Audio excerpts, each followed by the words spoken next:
Hey, what's up, everybody? Welcome back to the most okayest skiing show on YouTube. Let's ski about that.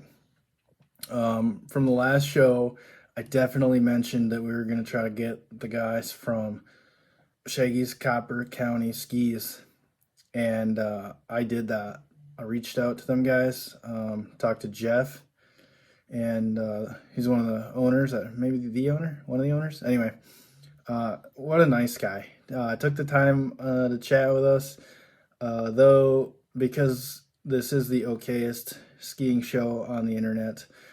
I didn't get the video recorded correctly, so I have the audio and I have some pictures that I'm going to throw up, but I apologize. I am still learning how to do some of this stuff. If you know how to do it and want to help a guy out, let me know. And or otherwise, hopefully it's all right. Hopefully you can learn something. What's cool about Shaggy's is they're made in Michigan, and they're very family owned. It's a big deal. I really like these guys. Got a couple pairs of their skis, so I would recommend, if you can afford it, check them out. And if you can't afford it, drop me a comment. I got a few pairs. Maybe I could work you a deal on one. Anyway, I'm gonna throw it in right here, and I'll check back with you in a little bit. I'll kick off with my first questions just to get started, and hopefully just to ease you in a little bit. But I noticed on the internet the other day, it looks like you guys upgraded facilities. So that's obviously a huge move. What how's that working out? Yeah, so it was last October that we moved into our current facility, and it's been fantastic. We've about doubled our space. We're at almost 8,000 square feet here now.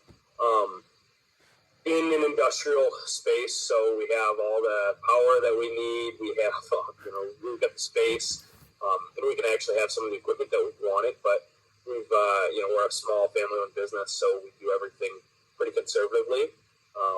But it's great. We've been able to, increase our output of skis.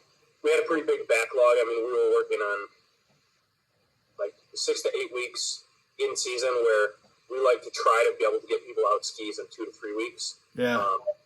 So we knew that that's not sustainable for us. So we've been increasing our capacity and really focusing on a small team here. There's 9 of us that do everything. Yeah.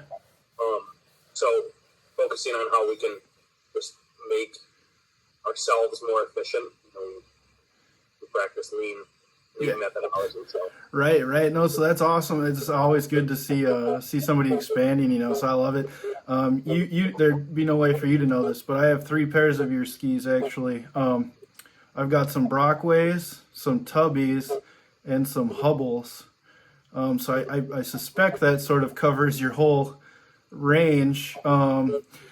What, if anything, from your, I know you have the Amiques and a few other things. What if I was going to fill a gap in your line based on those 3? What would you say I should go next? Oh, you should definitely with an Amique 105. Amique, I'm not saying that right. Yeah, that's the biggest, that's actually our best selling ski. It is, it kind of bridges it's cliche to say, but it's true. It bridges a gap between a playful and a powerful ski. The ski that you can, it's solid underfoot, you can drive into and really, grip with it for a 105. Yeah. It has a lot of playfulness. It has a softer tip. It's easy and forgiving to ski, so it's super fun in the trees, but it'll still go and rail a high-speed turn well. It's going to float well. It's a great, all-mountain ski that you can go and chase snow on, too. So people ski it, all over. Awesome. So kind of to lean in, because you said family-owned business earlier, and kind of to lean into that in your skis. I know you do the family vacation up at Bohemia, yeah. And this will test your memory potentially, because I'm pretty sure it was you that hollered it at me. But I was up there in the 2019 edition, and I had a pair of Tubbies mounted with the telly binders, and you hollered Teletubbies. Heck yeah, that's the best setup there is. Yeah, and I was gonna come over and chat with you guys that day, but I had a horrible run and I wasn't feeling great, so I was gonna let that one ride. But it definitely stuck in my mind. It was I assume you remember that old Yeah. kids TV show, yeah. Oh Right yeah. on. So how long you been doing the family vacation deal? So we've officially had 4 Shaggy's family vacation events so far.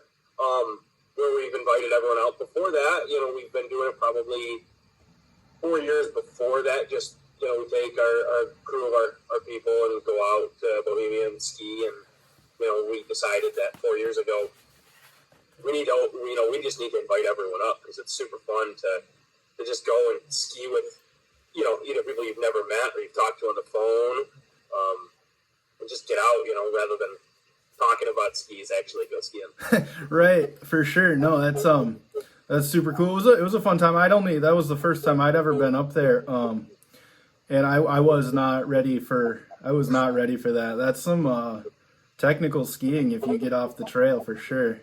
Absolutely, yeah. So when I assume you take that into consideration as when you're doing a design. I know that. Well, I shouldn't say I know. I think that when I look at the shape of my, but when I look at the shape of my Hubbles, it looks a little bit different in profile than a lot of other skis in my stack. Is that I assume that's on purpose? What is that the case that you have a different shape in profile than a lot of other manufacturers? I think it totally depends on the models. We make 11 different models, Oh, okay. and like the Hubble is designed to be a ski that it's an all mountain ski you can take out. It's pretty nimble edge to edge at 85 millimeters. It's forgiving, so you don't have to drive it super hard to get it to work for you. And it has enough rocker in the tip that when you get in crud, you can really blast through it. Yeah. So I think it really just depends. I mean, 11 different unique models, and then going into different options within those. I don't know that I could put a nail on one thing. I mean, everything. I guess everything is different, but we do it all. Obviously there's trends. There's rocker and camber and a million different combinations, but there's some skis that are more or less traditional. Right. Okay. And so then that kind of my next question is I have in my garage, and I'm not trying to turn it into anything, but I am trying to build a press, and I'm just about done, and I'm trying to get the shape, the profile figured out. So, given your experience, because I assume you didn't work at a ski manufacturing place, you just kind of went from the cuff. So what is something you would recommend that I could avoid to not make a mistake on my first try, kind of? Don't make skis with sidewalls. Okay. Absolutely don't worry about sidewalls. Make your core nice and wide so that when you press everything, and the first time you do it and stuff starts shifting around, you don't lose a ski. Okay. I would definitely do that. I would be very careful with your air bladders. Yeah. They are big pressure vessels that put out a lot more force than anyone thinks. Sure.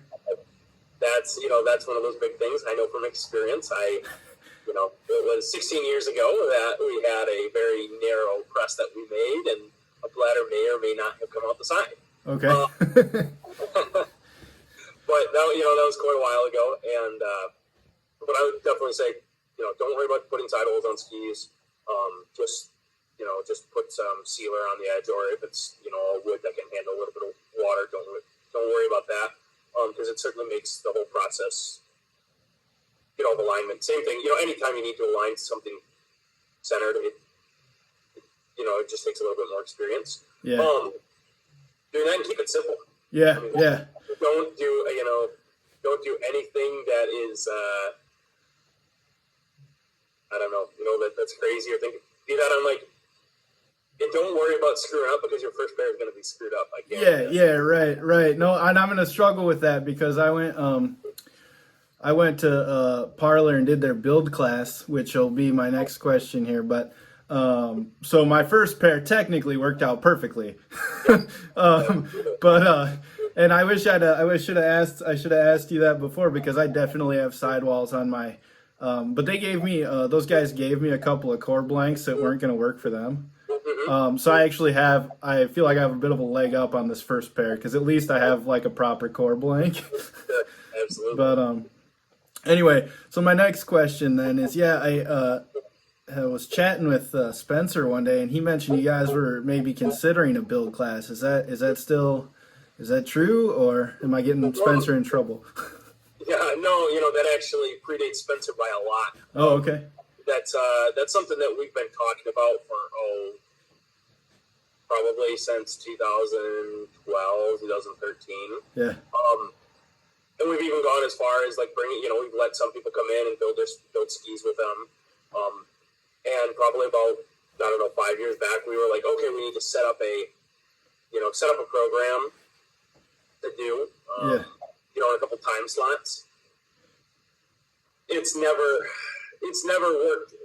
We've never gotten, I guess, as far as actually doing that. We've been kind of focused on, making sure that we're getting everything out. Yeah.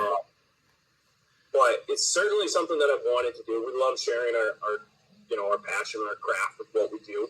There's absolutely why we make skis, and I can say that about everyone else that makes skis in the U.S. I commend everyone for how much grit they have because I know we know exactly what goes into it. Right. And it's not an easy business to be in. And we'd love to share that. We before COVID, we do tours like almost to every person who came in and asked for one.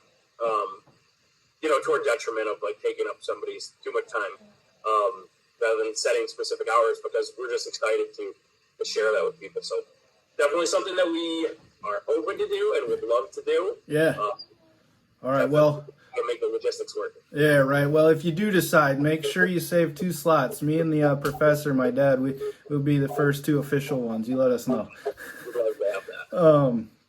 Awesome. Well, and then I definitely want to get in a plug for this because I'm sure you guys are a little low key in the Midwest, but I know I am usually. But you guys went out of your way to build some PPE for the COVID deal, and I want to plug myself a little because I did pitch into your marketing deal there, but. Are you still doing that? Is there still a demand? Like, what are you seeing? And where are a couple of places that you donated just to get the kind of names out of some? It's still definitely going on at a maybe 5% of the capacity that it was. Yeah. We're still making once we got through the initial surge of disposable shields that were needed, we eventually got those, we started making a reusable shield that a lot of people could use, and then so we're making, that was a frame, and then they could just put a replacement lens on it, or the shield part. Yeah. So we've still been making those. We actually, we partnered with my brother's company to produce everything so we could get more out. I mean, we just, the whole goal was, we just want to get as many out as we can. Yeah, awesome. And the biggest thing has been, the disposable ones aren't nearly as needed anymore, but the replacements, people still need them. So we just kind of made the commitment. We said we'll make replacement lenses as long as people need them. Yeah. So last week we ran 7 or 10,000, I don't know, something in that range. Wow. Yeah, that's very cool. And then we're luckily we have the equipment now in our new facility here. We have space that we don't have to shut down making skis. Yeah. So we're still running those and they're going to happen. But yeah, as far as back on the disposable stuff and all of our donations, almost everything went to the Michigan Supply Bank. Okay. The Michigan Supply Bank, but at the hospitals, I mean, there was I don't know, probably most of the hospitals in the state, there was stuff shipped to it, was donation shipped there, and we had actually a bunch of the big hospital systems where kind of some of they came to us to, once one hospital system said, hey, can you make this? And then we said yes. Then other, hospital came. Like, yeah, nice. Yeah, so, it was good. We were blessed to have stayed busy throughout the. Yeah, well, and we're all still up down here. Right, and we're all still kind of dealing with it, right? So. Yeah, exactly. It was super. Years able to, everyone. We're trying to get back to normal. Right. And I whenever it popped up in the email, I was like, oh yeah, this is awesome that you guys were able to do that. So I was happy to participate in a small way. We appreciate that very much. Yeah, I mean, is everything. Obviously, everything's changed, right? It's not the same that it was, a year ago, or a year and 2 months ago. And but that initial surge, we were sure hoping that we were just gonna, cut it off, cut its legs off, and be done with this. But here we are, 14 months later. Right. Well, yeah, like I said, that's awesome. You guys did that, and I want to be respectful of your time here. So, last kind of deal is if there's anything you want to plug or mention or whatever. I mean, feel free. Yeah. Well, I guess the biggest thing that I can plug is, we've done a ton of custom options for people in the past, and it's always been a conversation on the phone. To get to that point, coming this June when we release all of our 2022 skis, we'll have the vast majority of our custom options available to build online. Oh, cool. Everyone can go through. We can do like our Omni 105 with our Nanomag damping system and heavy core, and you can select the stuff. Obviously, we'd love to help you. But for those people who are like, hey, I've got a pair of Brockway, like the new Brockway 90s with Nanomag, and I love the feel, but I want a more playful ski that's still not like, super stiff. I want that wider all mountain ski. We can do that. So there's just so many options that we are coming out with, that are going to be available and just super easy for everyone to see. So we're excited to release that. This big green machine next to me here, that's part of our expansion with buying this new building.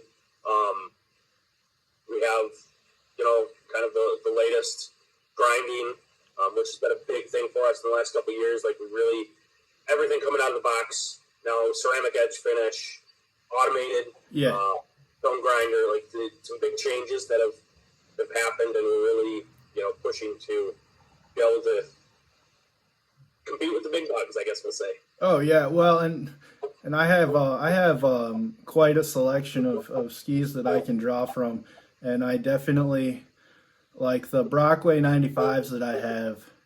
They're right up there with the go-tos that I grab. Like, oh, I don't know what the conditions are. I'll take this bad boy today. Nice. And I will say that the few pairs I have, they showed up real sharp, which I wasn't. I'm used to kind of a factory tune that you have to put on your own settings, and right. So when they showed up, I was I may or may have cut my finger, which no big deal. Everything now is sharper and smoother. Yeah. You'll have probably one of the sharpest edges you feel. I mean, we had to kind of pony up big time to invest. We made some big investments in it. Like I said, we're all 100% family-owned business. There's no big pot of, no big pot of gold hanging out. Every once in a while, you wish there was, but it's not how we want it. Yeah. But we've seriously made a lot of investment to, coming out of the box, just totally ready to ski, and just have a really good time on. So having that quality, that was a big step up for us to do that, and so pretty much half the skis coming out this year will have from the 2021 season. Well, not half, but the last quarter of them have been able to run on that, and then everything for the 22 and 2022 season is it's gonna be on the new machine. Hit with the latest and greatest. I mean, we're pretty proud of that. Yeah, no, I'm excited for you guys. I'm mostly excited for my future purchases. I was actually told I can't buy any more skis for a while, so we'll see how long that lasts. But there you go. Jeff, it was great to talk to you, and thank you so much for the time. And hopefully, everybody watching got a chance to learn something and ideally buy some skis from you. Well, thanks for having me. It's always great to talk to skiers, and hopefully we'll see you on the hill. Hey, all right, so there you go. Jeff from Copper County Shaggies, whatever you want to call it, which way they prefer it. I should have asked them, I didn't. My bad. But it was awesome that they took the time to chat, Jeff. And honestly, the thing with the PPE and just doing that for the local area and getting it out and doing that, awesome. It was really cool that they found a way to keep their staff working and also, support the ongoing crisis that we're all dealing with, known as COVID. Anyway, thanks a ton for watching, and please tell a friend, hit that subscribe button, share the video would be cool, whatever. Appreciate all of you for watching. Thanks.